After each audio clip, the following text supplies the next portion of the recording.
High রে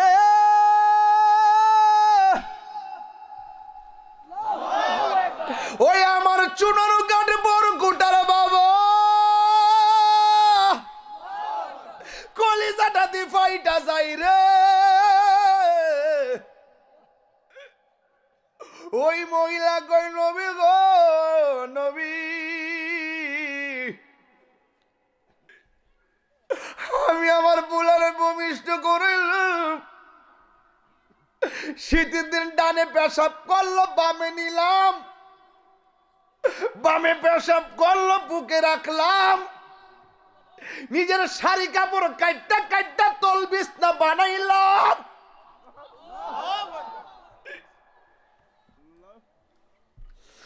ওই Mecca Medina যার কবরে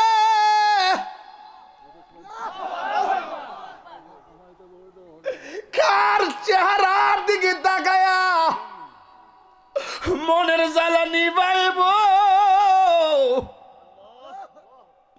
আমার তো আব্বা না আমি তো চাইলেই দেখতে পারি না আমার তো আব্বা নাই চাইলেই তো টাকা দিতে পারি না আমার তো আব্বা নাই চাইলে তো ডাক দিতে পারি না এই জন্য দাঁত থাকতে দাঁতের মর্ম বুঝো মা বাপ থাকতে মা বাবার কদর করো কথা বলেন ঠিক কিনা যখন রাত্রি নিঝুম নেই চোখে ঘুম একলা শূন্য ঘরে তোমায় মনে পড়ে মাগো তোমায় মনে পড়ে এই সেই ঘর এই সেই খাট আছে আছে আছে আছে আছে এই সেই ঘর এই সেই খাট বিছানার পাশে আছে পানের বাটা চশমাটা পরে আছে পাশে শুধু মানে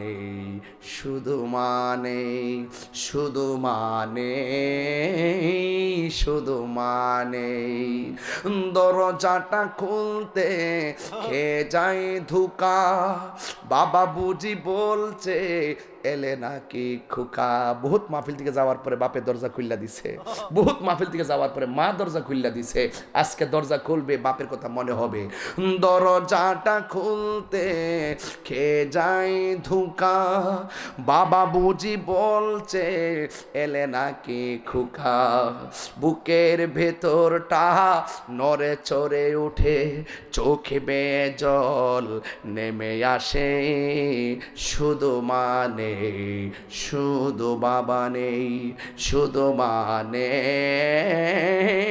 শুধু বাবা নেই জানি ফিরে পাব না হারানো তিথি বাবা শুধু তাহিরির ফ্রেমে বাঁধা স্মৃতি আমি জানি বাপটা হারা কত ব্যথা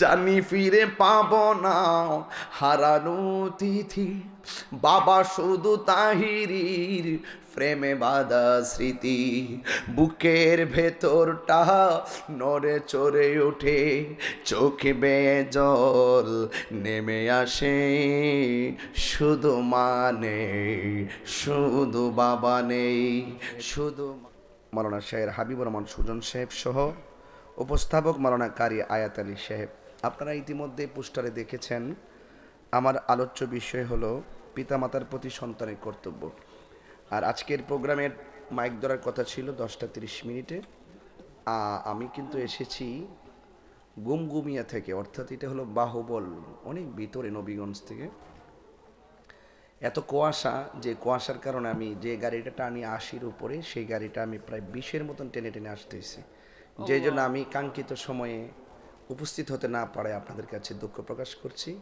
আর আপনারা জানেন যে আমি শিডিউলের ব্যাপারে খুব যত্নশীল আমি যখন কোথাও কমিটমেন্ট করি আমি এটা রক্ষা করার চেষ্টা করি আর সুন্নিরা ওয়াদা খেলাপ করে না তো আমাদেরকে আজকে যে বিষয়টা দিয়েছেন এই বিষয়টা আপনি আমি সবার জন্য প্রত্যেকটা পরিবারের মানুষের জন্য অত্যন্ত অতীব গুরুত্বপূর্ণ বিষয় অত্যন্ত গুরুত্বপূর্ণ যেটা ব্যাখ্যা করার সুযোগ নাই আল্লাহ পাক কোরআন কারীমের মধ্যে বলেছেন ওয়াকাদা রব্বুকা আল্লা তা'বুদু ইল্লা ইয়্যাহ আল্লাহ বলছেন তোমাদের উপরে ইবাদত করাকে আবশ্যক করে দেওয়া হয়েছে তোমরা আমি আল্লাহ ছাড়া কারো ইবাদত করবে এই কথাটার দাম কম না বেশি? মানে আল্লাহ ছাড়া কাহারও ইবাদত করা যাবে? কাহারও কি করা যাবে? কাউকে সেজদা দেওয়া যাবে? কাহারও কাছে মাথা নত করা যাবে? যাবে না। এর পরে আল্লাহ পাক বলছেন ওয়াবিল ওয়ালিদাইনি ইহসানা, তোমরা মা বাবার সঙ্গে ভালো ব্যবহার করো। এত বড় একটা গুরুত্বপূর্ণ ইবাদতের পাশাপাশি মা বাবার কথাটা কেন বললেন? এটা তো একটু ভাবনার ব্যাপার আছে। মানে আফদালুল ইবাদত সালাত, সর্বোত্তম ইবাদত হলো নামাজ। আর ইবাদতের পর পর আল্লাহ পাক মা বাবার কথা বলছেন, তার মানে বুঝতে হবে এখানে একটা কিন্তু আছে। কেন আছে? ওয়াহনান আলা ওয়াহনিন, এই পৃথিবীর মধ্যে যে দুইটা লোক কষ্টের পর কষ্ট, কষ্টের পর কষ্ট, যেমন আজকে মাহফিল আপনারা এসেছেন, কষ্ট করে আসেন নাই? কালকে কি এই কষ্ট হবে? কিন্তু এই পৃথিবীতে এমন অদ্ভুত দুইটা মানুষ আছেন, তারা কষ্টের পর কষ্ট করে, কষ্টের পর কষ্ট করে, এটা অনেকে ফিল করে না। কিন্তু আল্লাহ পাক কুদরতি আঙ্গুল মুবারক দিয়ে দেখিয়ে দিয়েছেন, হ্যাঁ এই লোকগুলো কষ্টের পর কষ্ট করে। যদি বলি কে? তারা হলো তোমাদের মা আর তোমাদের বাবা। এখন যদি বলেন কিভাবে, আমি কিভাবে ব্যাখ্যাটা আপনাদেরকে দিব। এক সাহাবী এসে প্রশ্ন করি, ইয়া রাসূলুল্লাহ, আমার কাছে পৃথিবীতে তো অনেক লোক আছে, আমার কাছে সবচাইতে প্রিয়তম, সবচাইতে সৌহার্দ্যপূর্ণ ব্যবহার পাওয়ার অধিকারী কে? রাসূল বলছেন উম্মুকা, তোমার মা। এরপরে বলছেন তারপরে কে? রাসূল বলছেন তোমার মা। তারপরে বলছে তারপরে কে? রাসূল বলছেন তোমার মা। তারপরে কে? তোমার বাবা। এরপরে কে? কো আদনাকা, তোমার প্রতিবেশী। তাহলে একটা পেলাম, তিনবার বললেন মায়ের কথা, একবার বললেন বাবার কথা, আর একবার বললেন প্রতিবেশীর কথা। তাহলে মায়ের কথা বলছে কয়বার ভাই? একটু কথা বলে, আমরা সময় মায়ের উদর থেকে আসি নাই? আমরা কি ওই মায়ের পেটে লাইতে লাইতে মানে ঘুম ভাঙ্গিয়া খাবার কাইরা নিয়া বেহোশ বানায়া কি আমরা দুনিয়াতে আসি নাই? তাহলে সেই মায়ের কথা বলতে কি আপনাদের কৃপণতা হয়? এটা বলুন, মায়ের কথা বলছে কয়বার? বড় করে বলুন কয়বার? আপনার আজকে সেই মায়ের গর্বিত সন্তান, যে রাত্র 12টার সময় হিমেল কুয়াশাকে উপেক্ষা করে আপনারা যারাই মাহফিলের প্যান্ডেলটা কানায় কানায় বসে আছেন, এখনো পর্যন্ত আমরা বলতেই পারি আপনারা গর্বিত সন্তান। আপনি হয়তো ভাবতেছেন শীত লাগতেছে, তাড়াতাড়ি দোয়া করে দেন, তাবারুক নাই, সিন্নি নাই, তাড়াতাড়ি বাড়িতে গিয়ে ঘুমায়। আর আপনার মা কবর থেকে বলতেছে না বাবা আজকে মাহফিলে আমার জন্য তোরা দোয়া কর, এই দোয়াটা আমার কবরে বিজলির মতন এসে ঢুকবে। এই দোয়া যায় কি যায় না? রাসূল বলছেন মানুষ মারা গেলে আমলের সব দরজা বন্ধ হয়ে যায়, ইল্লা সালাসা, তিনটা ব্যতীত। এক নম্বর, যদি সে সদকায়ে জারিয়া, আল্লাহর রাস্তায় রাস্তাঘাট স্কুল মাদ্রাসা করে যায়। 2 নম্বর, যদি উপকারী এলেম সার্ভিস দিয়ে যায়। 3 নম্বর, নেক সন্তান রেখে যায় যে তার জন্য দোয়া করবে। সুবহানাল্লাহ বলবেন না? তাহলে আমি একটা ইন্টারভিউ নিব আপনাদেরকে। বলুন তো মায়ের কথা বলছে কয়বার? বাবার কথা বলছে কয়বার? মা প্রতিবেশীর কথা বলছে কয়বার? একটা দুঃখ আছে, সেটা শেয়ার করব। 3 বার যে মানুষটার কথা রাসূল বলছে, সেই মানুষটা আজকে আমাদের কাছে অবহেলার পাত্র। দ্বিতীয় স্টেপে যে বাবার কথা বলছে, সে বাপটা আমাদের কাছে অবহেলিত। আজকে আমাদের বাড়িওয়ালার বাড়ি না, বাড়িওয়ালার বাড়ি। তৃতীয় থার্ড পার্সন লোকগুলো আমাদের আপন হয়ে গেছে, মা বাপ আমাদের পথের কাটা হয়ে গেছে। এমন সংসার আছে না নাই? আরো বড় করে আছে না নাই? এজন্য বলছি, আমি যে কথাগুলো এখন বলতেছি, এই কথাগুলো যে সুর দিয়ে বলতাম মিনিমাম আধা ঘন্টা লাগতো। আমি রাত্র যেমন কথা বলি তেমন। আপনারা জানেন যে আমি সময়কে ফাঁকি দেই না। আমার কথা হলো আমরা হেদায়েত হতে হবে। হুমা জান্নাতুকা ওয়া নারুকা, মা বাবা তোমার জান্নাত, মা বাবা তোমার জাহান্নাম। যুবক, কিভাবে মা বাবার সঙ্গে ভালো ব্যবহার করেছ? রাসূল বলছেন আল জান্নাতু তাহতা আকদামিল উম্মাহাত, মায়ের পায়ের নিচে তোমার জান্নাত। আর মা বাবা তোমার জাহান্নাম। কিভাবে? মা যদি বলে উফ কাজটা করলে কি, মনে রেখো তোমার জাহান্নাম অবধারিত হয়ে গেছে। আল্লাহ বলছেন ওয়ালা তানহারহুমা, দুইজনকে ধমক দেওয়া যাবে না। কি করতে হবে? ওয়াকুল্লাহুমা, দুইজনের সঙ্গে কওলান কারীমা, সম্মানজনক ব্যবহার করতে হবে। এইভাবে আঙ্গুল তুলে কথা বলা যাবে না, এটা দাও ওইটা দাও, এটা পারবো না, এইরকম কথা বলা যাবে না। কি করতে হবে? ওয়াখফিজ লাহুমা জানাহা যুল্লি মিনার রাহমা, নম্রতার চাদর বিছিয়ে কথা বলতে হবে। কেন? কারণ তার উদরে, তার জঠরে, তার পেটের ভিতরে আমি কষ্ট দিয়ে এসেছি, তাকে সম্মান করতে হবে। এ বিধান কোনো মোল্লার নয়। বলুন কার? আল্লাহ। আরো বড় করে বলুন কার? আল্লাহ। বাস, এই পর্যন্ত ওয়াজ বুঝছেন কিনা আপনারা? এই পর্যন্ত ওয়াজ বোঝা গিয়েছে কিনা? আরেকটু সামনে যাই। রিদার রব্বি ফি রিদাল ওয়ালিদাইন ওয়া সাকাতুর রব্বি ফি সাকাতিল ওয়ালিদাইন, পিতামাতার সন্তুষ্টিতেই আল্লাহর সন্তুষ্টি, পিতামাতার অসন্তুষ্টিতেই আল্লাহর অসন্তুষ্টি।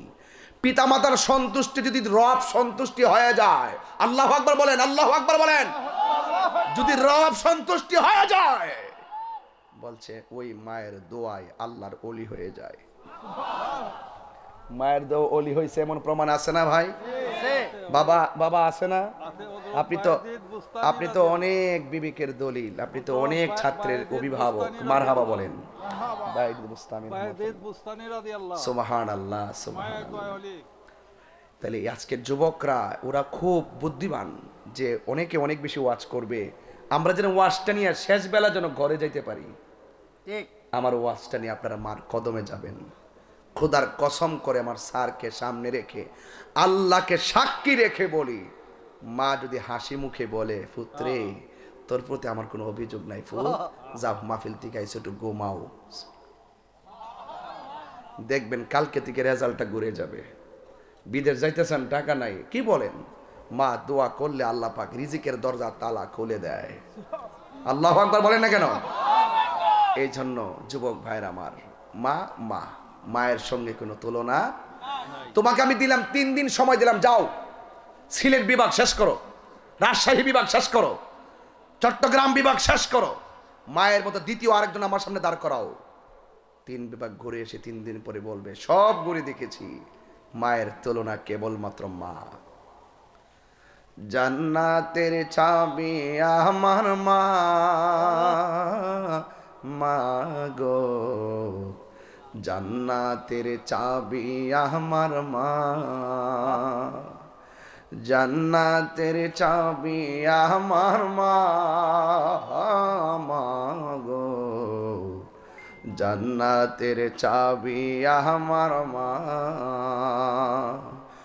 মা যার বেঁচে নাই তার মতো দুঃখী নাই, মা যার বেঁচে নাই তার মতো দুঃখী নাই, খালা ফুফু মায়ের মতো না হামাগো জান্নাতের চাবি আমার মা, মা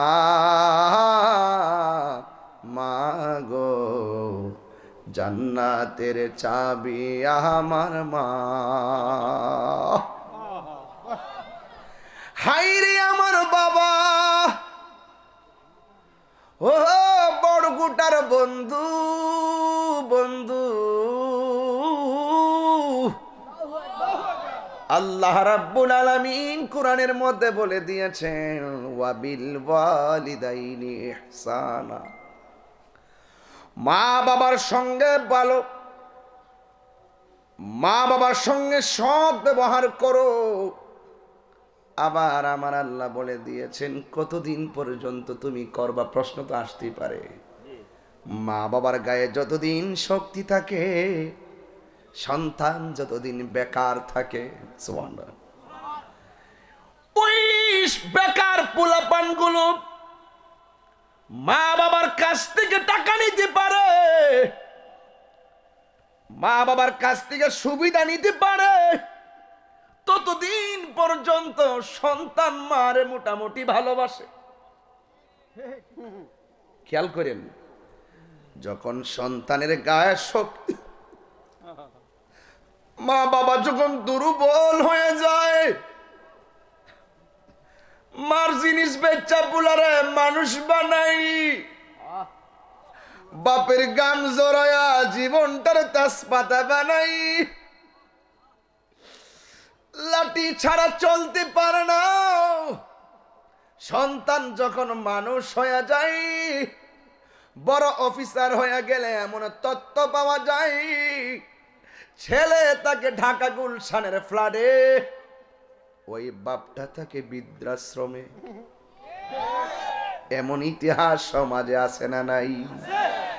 এই জন্য আল্লাহ সতর্ক করে দিয়েছেন, ইম্মা ইয়াবলুগান্না ইনদাকাল কিবার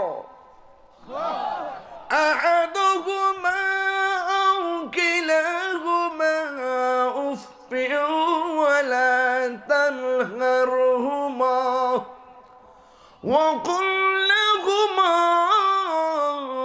কওলান কারীমা।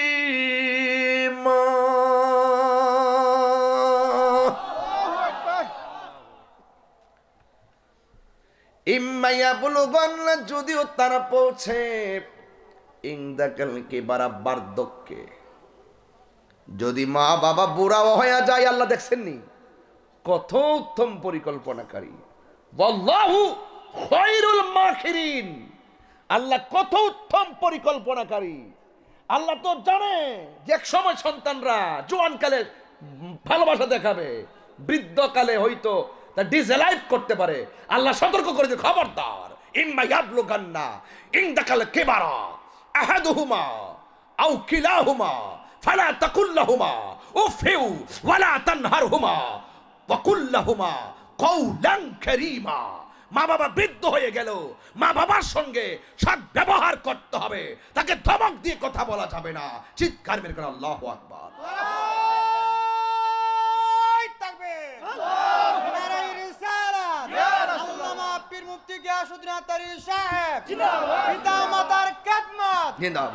আল্লাহু আকবার বলেন।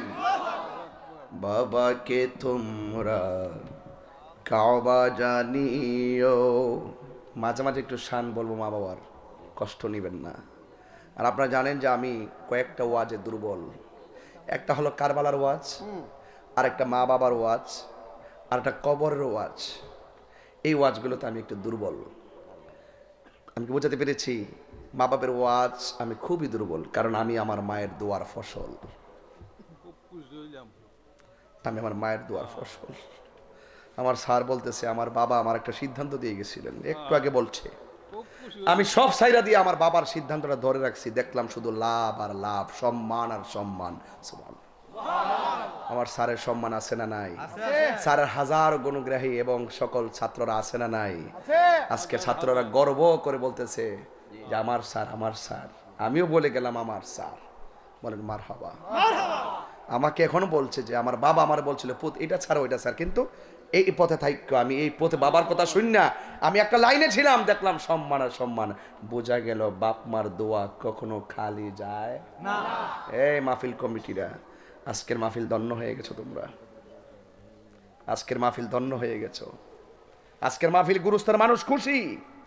প্রত্যেকটা মানুষের চেহারা দিকে তাকায় দেখেন, ধৈর্য আর ভালোবাসা তাদের চেহারা ফুটে উঠেছে। প্রত্যেকটা পোলাপান মার পাগল, অনেক ধমক দিয়ে ফেলাইছে, মারে অনেক কষ্ট দিয়ে ফেলাইছে, আজকে বুঝা ফেলাইছে। ওরা বুঝতেছে আমি যে কথা বলতেছি। আমি তো অডিয়েন্স দিয়ে কাজ করি, আমি চেহারা দেখলে বুঝি। Morning shows the day sir, morning shows the day. সূর্য দেখলে বোঝা যায় দিনটা কেমন যাবে। ওদের চেহারায় বলে দিচ্ছে, দেখেন আসার আগে তাহিরি আসবে আসবে আসবে, একটা হইচই, কিন্তু চেহারা তাকায় দেখেন প্রত্যেকটা পোলা মনে হয় বুঝতেছে, না রে আর কোনোদিন মা বাপের কষ্ট দিব না। এই লোকটা চলে গেলে আমাদেরকে নিঃস্বার্থে কেউ ভালোবাসবে না। এই পৃথিবীর সবাই স্বার্থে ভালোবাসে, একমাত্র মা বাপ নিঃস্বার্থে ভালোবাসে। বিশ্বাস করেন না আপনারা? এসএসসি পাস করেন, মা বলবে যদি ইন্টার পাস করতো, ইন্টার পাস করেন, ডিগ্রি পাস করতো, মানে যত আপনি বড় হন হিংসা নাই। কিন্তু আপনি একটা মাস্টার্স পাস করে দেখেন, পাশের ঘরের মানুষটা হিংসা করবে। কিন্তু মা বলবে আমার ছেলে যত বড় হতে পারে। বাবাকে তোমরা কাবা জানিও, মদিনা জানিও মাকে, যদি গো তারা বেঁচে থাকে। ও আমি সেবি নাই, সেবিতে পারি নাই, সেবিও আমার উম্মত, সেবিও আমার উম্মত। বাবারও মুখেতে মায়েরও মুখেতে যে তুলে দিবে গো খানা, তাতে খুশি রব্বানা। ওই আমি দেখি নাই, দেখিতে পারি নাই, দেখিও আমার উম্মত, দেখিও আমার উম্মত। কেন বলছি বাবাকে তোমরা কাবা জানিও, মদিনা জানিও, মাকে তাহিরি দলিলের বাইরে কোনো কথা বলে না রে বাজি। আমার নবী আপনার নবী, ও যুবক, 6.5 লক্ষ টাকা লাগে হজ করতে গেলে। খানায় কাবায় যাওয়া লাগে, মিনায় যাওয়া লাগে, মুজদালিফায় যাওয়া লাগে, সফা যাওয়া লাগে, মারওয়া যাওয়া লাগে, কাবা ঘর তাওয়াফ করা লাগে। ও বন্ধু, বিমানে ওঠা লাগে, ভিসা লাগানো লাগে, কিন্তু সব উম্মতে তো টাকা হবে না। বিমান দিয়ে উইরা উইরা মদিনায় যাইব, কিন্তু স্বাদ আছে কিন্তু সাধ্য নাই। আমার নবী ঘরে ঘরে মক্কা মদিনা লাগাইয়া দিছে। আমার নবী আপনার নবী বলেন, যে ব্যক্তি তার মা বাবার চেহারার দিকে নেক নজরে তাকাবে, আমার আল্লাহ রাব্বুল আলামিন তার আমল নামায় কবুল হজের সওয়াব।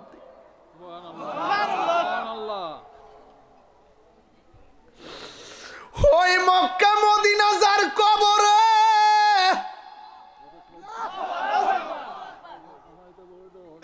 কার চেহারার দিকে তাকায়া মনের জ্বালা নিবাইব। আমার তো আব্বা নাই, আমি তো চাইলেই দেখতে পারি না। আমার তো আব্বা নাই, চাইলেই তো টাকা দিতে পারি না। আমার তো আব্বা নাই, চাইলে তো ডাক দিতে পারি না। এই জন্য দাঁত থাকতে দাঁতের মর্ম বুঝো, মা বাপ থাকতে মা বাবার কদর করো। কথা বলেন ঠিক কিনা? কি দিয়া ওয়াজ বুঝাইতাম রে বন্ধু। আমার নবী একদিন গুরুস্থানে গেল। আল্লাহু আকবার কয়টা গেল? গুরুস্থানের একটু মাটি বাইনা করে রাখ রে, এক্ষুনি তোর আসতে পারে চলে যাওয়ার ডাক। বাড়ি করেন, গাড়ি করেন, আসল বাড়িটা মাঝে মাঝে ঘুরাইয়েন, আর দেখবেন হ্যাঁ তোমরা শুয়ে রইছো, আমরা আইতাছি। সাধারণ কথা না এগুলা। রাত্র 12টা বাজে তো খুব চিন্তা করেন কথাগুলো। আপনার গায়ে কয়টা কাপড় আছে দেখেন তো, শীতের কাপড় কয়টা লাগাইছেন? একটা বার দেখে দিয়েন না, একটা বার দেখেন না, 3টা পাতলা কাপড় দিয়ে মাড়ে ফালাই দিয়েছেন শীতের মধ্যে, আন্দার ঘরটার মধ্যে পইরা রইছে। খবর নেই না আমরা। কথা বলেন ঠিক কিনা?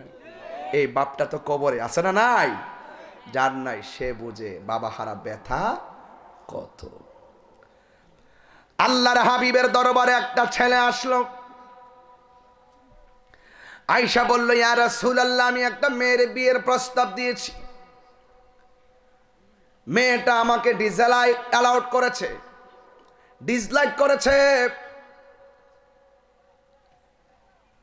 ডাক দিয়া বলেন, আব্দুল্লাহ ইবনে আব্বাস রাদিয়াল্লাহু তাআলা আনহুর কাছে একটা ছেলে আসলেন। আয়েশা বললেন, এই ইবনে আব্বাস, আমি একটা মেয়েকে পছন্দ করতাম, মেয়েটাকে আমি বিয়ের অফার দিয়েছি, মেয়েটা আমার প্রস্তাব রাখে নাই, আমার বিয়ের প্রস্তাব রাখে নাই। কিছুক্ষণ পরে আর একটা ছেলে বিয়ের প্রস্তাব দিল। ওই প্রস্তাবে মেয়েটা রাজি হয়ে গেল। আমি একটু ক্ষুব্ধ হয়ে গেলাম। ক্ষুব্ধ হইয়া মেয়েটাকে আমার নিজের হাত দিয়ে আমি হত্যা করেছি। ও ইবনে আব্বাস, আল্লাহর কাছে আমি ক্ষমা পামনি।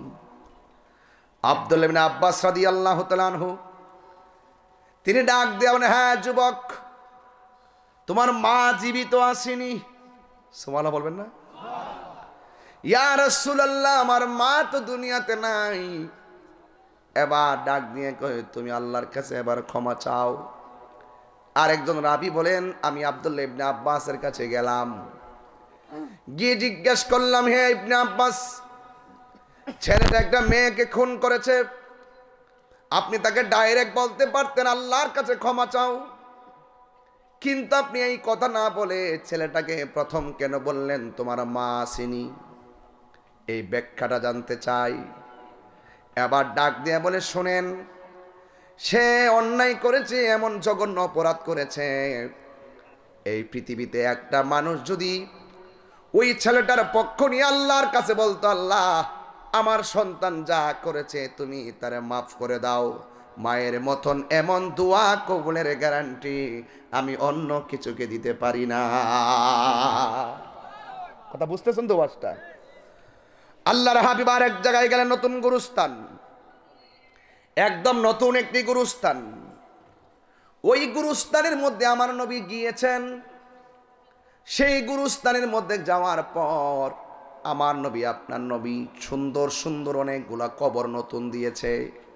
যতটা কবর দেখেছেন সবগুলা কবর দেখে দেখে আমার নবী মুচকি হাসি দিয়েছেন। সাহাবীরা ডাক দিয়া বলি, ইয়া রাসূলুল্লাহ, নবী গো, ও মায়ার নবীজি, আপনি সব কবর দেখে দেখে মুচকি হাসি দিলেন, আমরা লক্ষ্য করেছি আপনি আরেকটা কবর দেখে আপনি চোখের পানি ফেলে কান্না করেছেন। আপনারা জবান খুলে বলেন, আমার নবী কবর নিচে দেখার ক্ষমতা আছে না নাই? ওয়ামা ইয়াস্তাবিল আহইয়াউ ওয়ালাল আমওয়াত ইন্নাল্লাহা ইউসমিউ মান ইয়াশা। আল্লাহ যারে ইচ্ছা করে কবরের আযাব দেখার ক্ষমতা দেয়। মানুষ এবং জিন জাতি ছাড়া কেউ কবর আযাব দেখে না, কিন্তু আমার নবীর দেখার ক্ষমতা আছে না নাই? আমার নবী আপনার নবীকে ডাক দিয়ে বলি, ইয়া রাসূলুল্লাহ, আপনি সব কবর দেখে মুচকি হাসলেন, একটা কবর দেখে কেন চোখের পানি ফেলে কান্না করলেন? আল্লাহর হাবিব বলেন, আমি নতুন গুরুস্থানে ঢুকলাম, এই পর্যন্ত যত লাশ দাফন করা হয়েছে আমি দেখলাম এই গুরুস্থানের মধ্যে প্রত্যেকটা লাশের নিচে আমার আল্লাহ জান্নাতের গালিচা বিছায়া রাখছে। সৌভাগ্যবান গুরুস্থান। মারহাবা কন্যা কেন? আল্লাহু আকবার। নবী দেখার ক্ষমতা আছে কিনা? আর একটু বড় করে কেন, আছে কিনা? আল্লাহর হাবিব ডাক দিয়া বলে, আর একটা কবর। ওই কবরে যখন তাকাইছি আমি তাকায় দেখলাম কবরের লাশটার নিচে জাহান্নামের গালিচা বিছায়া রাখছে। সাহাবীরা আর কথা বলিও না, বাজারের মধ্যে যাও, বাজারের মধ্যে গিয়ে এলান করে দাও, এই গুরুস্থানের মধ্যে যত মানুষ দাফন করা হয়েছে ওই অভিভাবকগুলো গুরুস্থানে লাশের পাশের কবরের পারে দাঁড়াইবার জন্য। যেমন আমি আমার সন্তানকে কবর দিছি, আমি যাওয়ার জন্য রাসূল এলান করছেন। রাহমাতুল্লিল আলামিনের এলান কি কেউ প্রত্যাখ্যান করতে পারে? সব সাহাবায়ে কেরামের মনে একটা কৌতূহল, সব সাহাবায়ে কেরামের মনে একটা কৌতূহল, যে না জানি ওই কবরটা কার, যেই কবরের মধ্যে আযাব চলতেছে ওই কবরের পারে না জানি কে এসে দাঁড়াই। জোরে জোরে কি আল্লাহু আকবার বলা যাবে না? তুমি রহমান, তুমি মেহেরবান। দয়ার মালিক কে? জনম জনম যদি গাহি তোমার মহিমা গাওয়া শেষ হবে নাহি। দয়া করো মায়া করো ওহে দয়াবান, তুমি রহমান, তুমি মেহেরবান। এই কখনো তোমাকে যদি ভুলি, হেদায়েতের আলো জেলে নিয় কাছে তুলি। ঠাই দিও গো প্রভু তুমি দয়াবান, তুমি রহমান, তুমি মেহেরবান। চিৎকার মেরে কে আল্লাহু আকবার বলা যাবে না? আমার যুবক ভাইরা, সাহাবা একরাম তাকায় রয়েছে। কষ্ট হচ্ছে আপনাদের? জীবনেতে গুরুস্থানে কি খবর নিতে পারলেন না? গুরুস্থানে মানুষ কি করে আপনি জানেন? রসুল কি বলছে? রসুল বলছেন এখন একটা আওয়াজ দিবেন, 3 বার আওয়াজ দিবেন। 3 বার? কয়বার? 3 বার আওয়াজ দিবেন। পারবেন তো ইনশাল্লাহ? 3 বার আল্লাহকে ডাকবেন, আল্লাহু আকবার।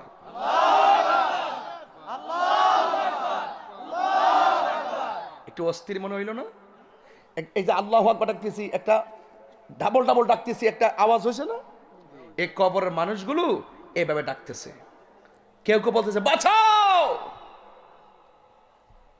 আওয়াজটা কি সহজ না কঠিন? আর পারি না, ও আল্লাহ আমাদেরকে আবার দুনিয়াতে পাঠাও। আগে যদি জানতাম গীবত করলে এত শাস্তি হবে, আগে যদি জানতাম নামাজ না পড়লে এত শাস্তি হবে, আগে যদি জানতাম তোমার সঙ্গে নাফরমানি করলে এত আযাব হবে, জিন্দেগি তো এত আযাব, এত অন্যায় করতাম না, বাঁচাও।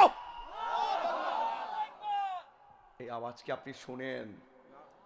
শুনেন? শুনেন না। দুইটা জাতি আওয়াজ শুনবে না, এটা আল্লাহর সিদ্ধান্ত। একটা হলো জিন আর একটা হলো মানুষ। এই দুইটা জাতির বিচার হবে। এই পৃথিবীতে মানুষ আসার আগে জিন থেকে পাঠাইছিল। এর আল্লাহর সঙ্গে নাফরমানি করেছে। মানুষের মধ্যে মানুষ নাফরমানি করে। আর কথা কর না কেন? নাফরমানি করে কি করে না? দেখেন না এই মাহফিল সাজাচ্ছেন, দেখবেন কিছু লোক আছে যত ভালো কাজই করেন বিরোধিতা করবই। সৎ কাজে শত বাধা। এরপর আজকের বরকটার পোলাপান, তারা পিছপা হয় নাই, মুরব্বীরা পিছপা হয় নাই। বাধা যেখানে হবে, লড়াই সেখানে হবে। আমরা আমাদের আদর্শ মায়ের সন্তান, কথা বলেন ঠিক কিনা?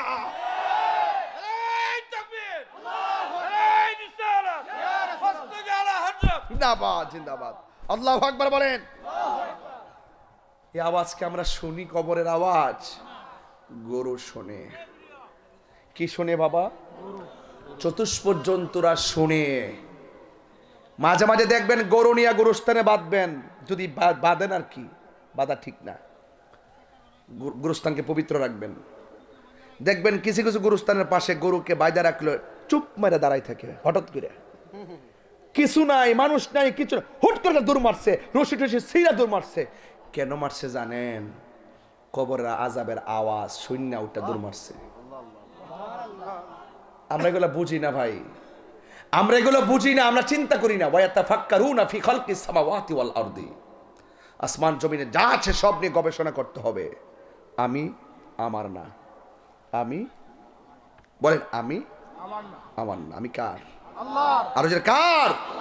যে ব্যক্তি নিজেকে নিজে চিনতে পেরেছে সে তার আল্লাহকে চিনতে পেরেছে। আমার যুবক ভাইয়েরা, গড়ির কাঁটা ধরে 17 মিনিট আলোচনা করব। আমি রাত্র বিলম্ব করব না, এর জন্য কথা ক্লিয়ার করে দিচ্ছি। 36 মিনিট হয়ে গেছে কথা বললাম, মনে হয়েছে যেন 6.5 মিনিট কথা বলেছি। কারণ মায়ের ভালোবাসার কথা বললে কোনো মায়ের সন্তানের চোখে ঘুম আসতে পারে না, কথা বলেন ঠিক কিনা? এই জন্য ওয়াজ লম্বা করা মূল উদ্দেশ্য নয়, মেনে নেওয়াটা হলো উদ্দেশ্য। জানার নাম ইমান নয়, মানার নাম হলো ইমান। আজকে থেকে তওবা করব, জীবনে যতদিন বাঁচবো মা বাবার মনে কোনোদিন কষ্ট দিব না।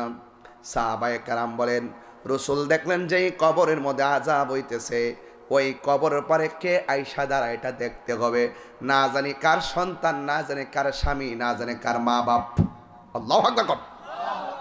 এবার সাহাবায়ে কেরাম কৌতূহল করে তাকায় রইল। সব কবরের পারে এসে দাঁড়াইছে, সবাই আনন্দিত অবস্থায়। কিন্তু যেই কবরের মধ্যে আযাব হইতেছে, ওই কবরের মধ্যে অন্য কেউ এসে দাঁড়াই নাই। একটা মহিলা লাঠি ভর করে করে কবরের পারে এসে দাঁড়ায় গেছে। আল্লাহর হাবিব পিছন দিক দিয়ে গিয়া বললেন মা। এ বড়কোটার মানুষ জবানটা খুলে বলেন মা। লজ্জা নিয়েন না, বলেন মা। মা। এই মা শব্দটা বড় দামি একটা শব্দ রে বাবা। মা শব্দটা বড় মধুর, জ্বর উঠলে বুঝবেন। হাজার মানুষ কপালে হাত বুলাইয়া দেয়, শান্তি লাগে না। মায়ের পরশটা মাথায় লাগলে জ্বর ভালো হয়ে যায়। কথা বলেন ঠিক কিনা? এবার আল্লাহর হাবিব পিছন দিক দিয়া গিয়া বললেন, মা আপনি যেই লাশটাকে দাফন করা হয়েছে সেই লাশের কি হন? মহিলাটা ডাক দিয়া বলে, ইয়া রাসূলুল্লাহ, এই কবরে আমার সন্তান শুয়ে আছে। আল্লাহর হাবিব বললেন, মা আপনি জানেন আপনার সন্তানটা কেমন আছে? মহিলাটা বলে, ইয়া রাসূলুল্লাহ, আল্লাহ এবং তার হাবিব ভালো জানে। আমার রাসূল বলেন, মা আমি দেখতেছি এই গুরুস্থানে সবাই আনন্দে ঘুমাইয়া রইছে জান্নাতের গালিচায়, আর আপনার সন্তানটা জাহান্নামের গালিচায় কাঁদতেছে। এই কথা শুনলে মার ভালো লাগে না খারাপ লাগে? অনেক কষ্ট লাগে। কিন্তু গুরুস্থানে সাহাবায়ে কেরাম বিচিত্র চিত্র দেখলো। স্যার, গুরুস্থানে সাহাবীরা দেখতেছেন সন্তান কষ্টে আছে, কিন্তু মা যেই মাত্র শুনছে সন্তান জাহান্নামের গালিচায় চিল্লাইতেছে, এই কথা শুনে মা দুঃখিনী হিল হিল করে হাসতে শুরু করলো। এমন ভাবে হাসতে শুরু করলো, এমন হাসা কোনোদিন হাসে নাই। হাসতে হাসতে লাঠি নিয়ে নাচতে শুরু করলো। আল্লাহর হাবিব ডাক দিয়ে বলেন, মা আপনি মা সন্তানের কষ্টের কথা শুনে কেন আপনি হাসলেন গো মা? এই কথা শোনার পর মহিলাটা ডাক দিয়া কই, ইয়া রাসূলুল্লাহ, ইয়া হাবিবাল্লাহ, নবী গো,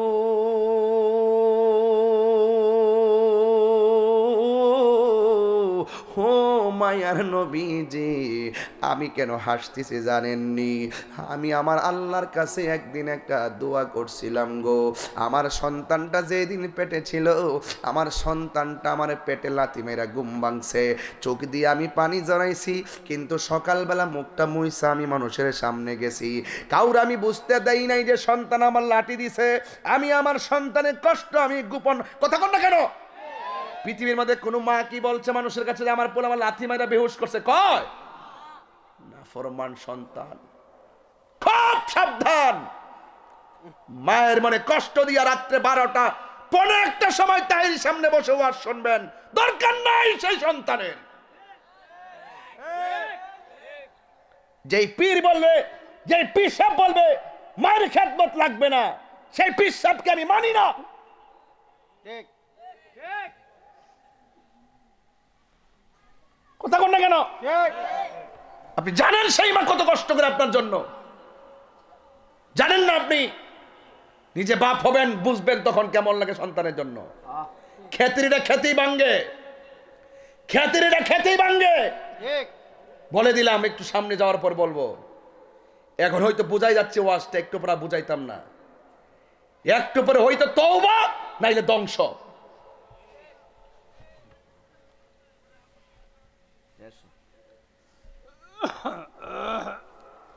পরিষ্কার কথা।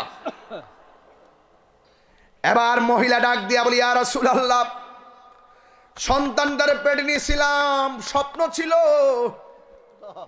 সন্তানটা একদিন ভূমিষ্ঠ হবে, কিন্তু সন্তানটারে নিয়ে রাতে ঘুমাইতাম, লাথি মারতো সন্তানের বাপের কাছেও কষ্টের কথা বলি নাই, মানুষ তো দূরের কথা।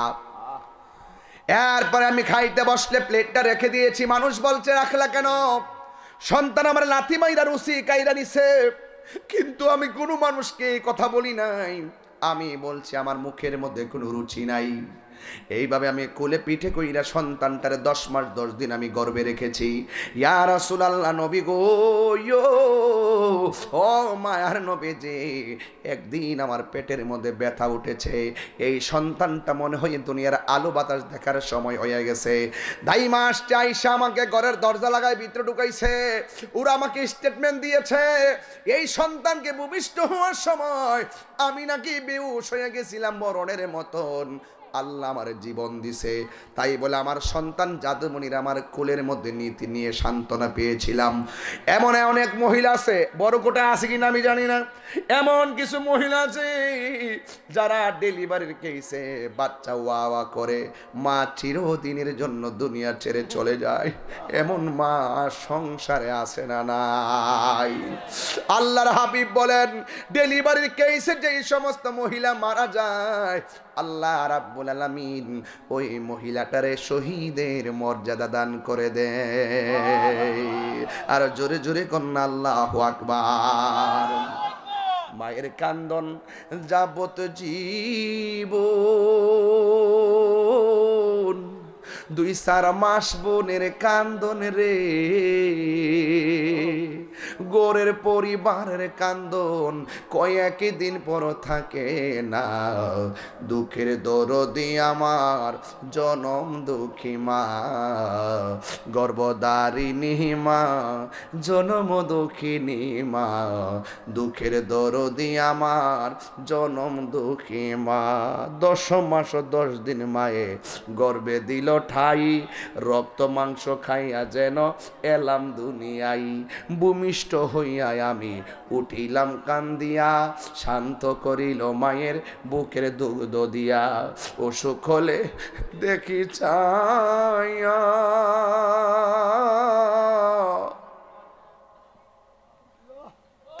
মায়ের মিশে বিছানায় বইরা গো,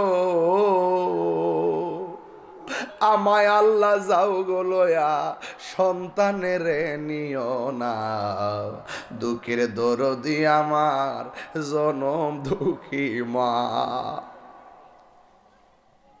হাই রে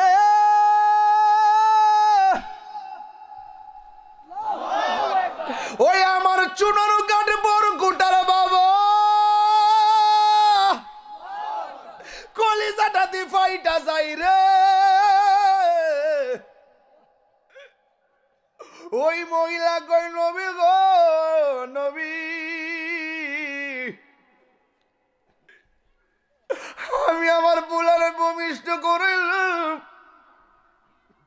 শীতের দিন ডানে পেশাব করলো, বামে নিলাম, বামে পেশাব করলো, বুকে রাখলাম, নিজের শাড়ি কাপড় কাইটা কাইটা তল বিছনা বানাইলাম।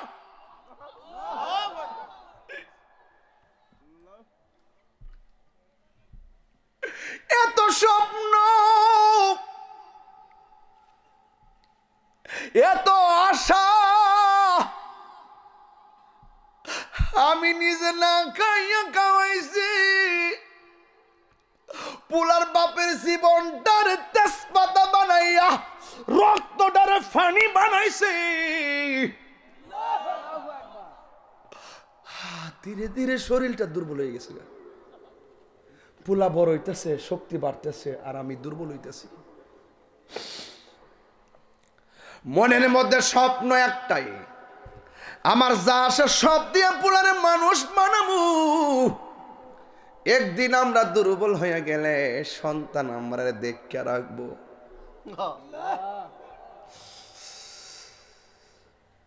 আমার সন্তান বড় হয়েছে, প্রতিষ্ঠিত হয়ে গেছে, আমরা দুইজনে গর্ব বইটা হয়ে গেছি, চলতে পারি না, বুকে ব্যথা, পিঠে ব্যথা, কোমরে ব্যথা, শরীর দুর্বল হয়ে গেছি।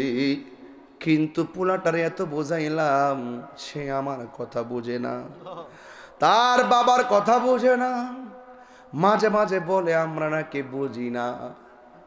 এই কথা বললে দুইজনে বয়া বয়া কান্দি। এই দিনের জন্য নাকি পোলারে বুকে পিঠে কইরা মানুষ করছি। এই যুবক, একদিন এমন সময় আইব, বড় বড় মাছের কেল্লা লয়া বাপের কথা মনে হইব। একদিন ব্যাংকের টাকা পরে থাকবে, বাপের কথা মনে হইব। বাপের কাছে দিয়ে কোনোদিন ইচ্ছা করে 10 টাকা দেই নাই, অথচ বাপটা কোনোদিন কয় না আমার 10,000 টাকা দেয়। বাপটা কোনোদিন কয় না আমার এক্সরা করা, ইসিজি করা। এমন ভাবে বাপটা হাজার কষ্ট গোপন রাইকা শুধুমাত্র কয় সন্তান ভালো চললেই আমি খুশি। বাবারে টাকা লাগবে না, তোরা খায়া দায়া বাচ্চা থাকলেই আমি বড় খুশি। এটার নামই হলো পৃথিবীর শ্রেষ্ঠ সম্পদ বাবা এবং মা। কথা বলেন বাজান, ঠিক কিনা?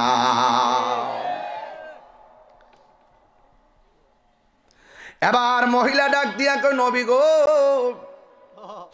আমার সন্তানটা আমারে কষ্ট দিছে এমন আমি আর সহ্য করতে পারি নাই। নামাজের মুসল্লাই বলিস, আল্লাহরে কইছি, আল্লাহ এর লাইগা নিয়ে আমি তার মানুষ করছি, আমি ডাক দিলে জবাব দেয় না, আমি অসুস্থ হইলে খবর নেয় না, আমার বিপদের কালে পাশে থাকে না। আল্লাহ সে আমারে কষ্ট দিতেছে, তুমিও তারে কষ্ট দিও। একটা বদদুয়া লাগাই দিছে। মহিলাকে আমি হাসতেছি, আল্লাহ যে আমি ফাগলনির ডাকটা কবুল করছে। এখন মা সন্তানের প্রতি মায়া, মায়া রে মায়া। আর উম্মতের প্রতি নবীর মায়া হাজার গুণ। নবী সব কবরে জান্নাতের গালিচায় ঘুমাইবো, একটা উম্মত কষ্টে থাকবে, নবীর সহ্য হয় না। আল্লাহু আকবার বলেন না কেন? আমার নবী, নবীর মতন মুস্তাজিব দাওয়া পৃথিবীর কোন নবী না, নবীর মতন মুস্তাজিব দাওয়া পৃথিবীর কোন রাসূল না, নবীর মতন মুস্তাজিব দাওয়া সৃষ্টিকুলের কেউ না। রাসূল ডাক দিয়া কই, আল্লাহ একটু কবরের পর্দাটা খুইলা দাও। খেয়াল করছেন কথাটার ওজন কত? কবরের যে জাজি আছে এটা একটু খুইলা দাও। মহিলাটা, আমি তো দেখতেছি আযাবটা কেমন, আমি নবী তো দেখতেছি সে কেমনে চিল্লাইতেছে, হ্যাঁ? মহিলাটা তো দেখে না। আল্লাহ দয়া কইরা পর্দাটা খুইলা দিয়া একটু সন্তানটারে মাটারে দেখাই দাও। আল্লাহর হাবিব বলতে দেরি, ওপেন হয়ে গেছে কবরের পর্দা। মা গো, মার সামনে সন্তানটা আল্লাহ গো কইয়া কবরে গইরাইতাছি। মা দেখে আর সহ্য করে নাই। আল্লাহ, ও আল্লাহ, আল্লাহ গো, আমার সন্তানরা তুমি এমন ভাবে কষ্ট দিবা জানলে কোনোদিন বদদুয়া করতাম না গো আল্লাহ। দেখছেন নি মা কেমন জিনিস? আজকে আমি বইলা দিয়া যায়, হাজার কষ্ট দিয়াও যদি থাকেন ঘাবড়াবেন না।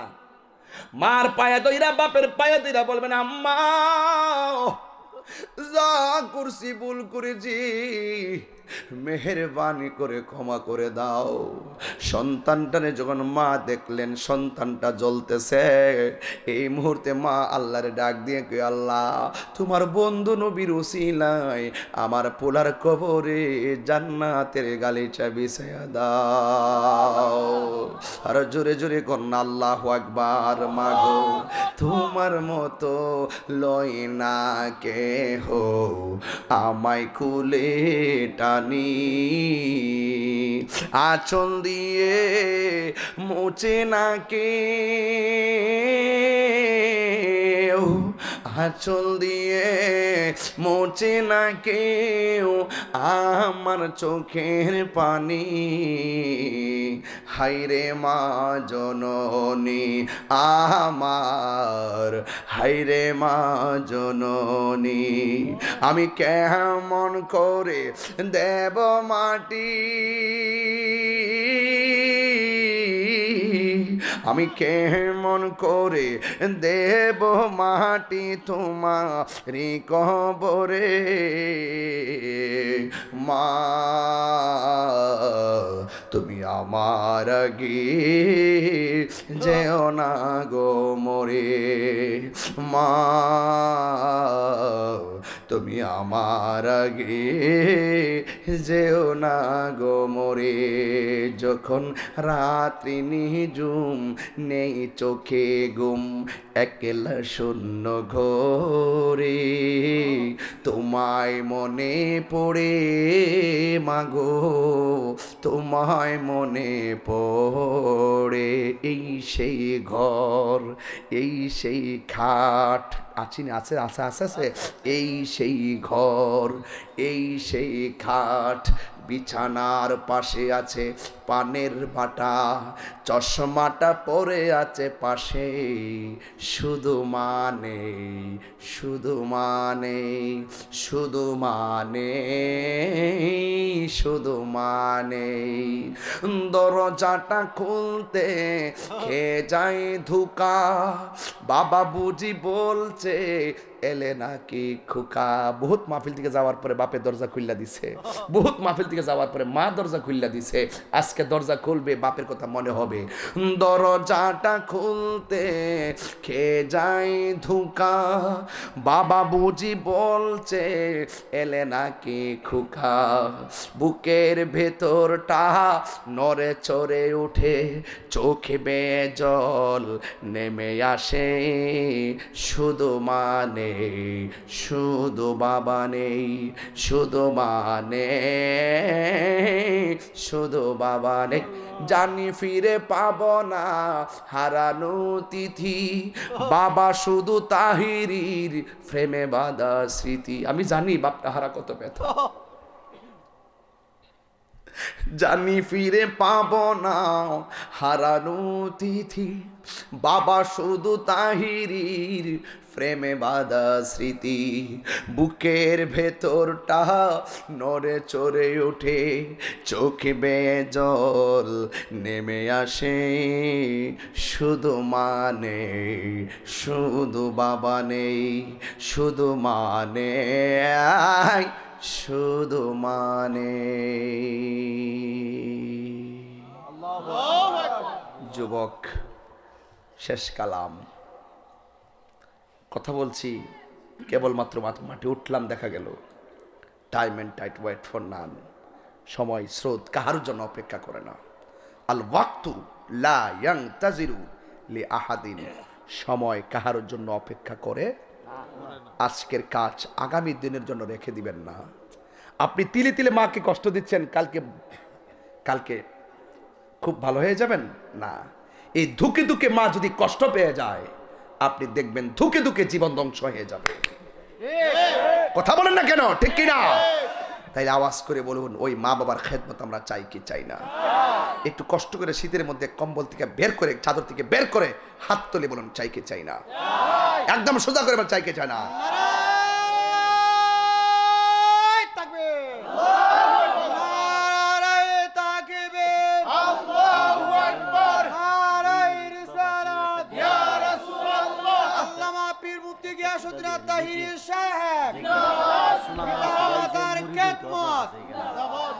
আল্লাহু আকবার বলেন। আপনারা কি খুশি হয়েছেন? মার কথা বলাতে খুশি হয়েছেন?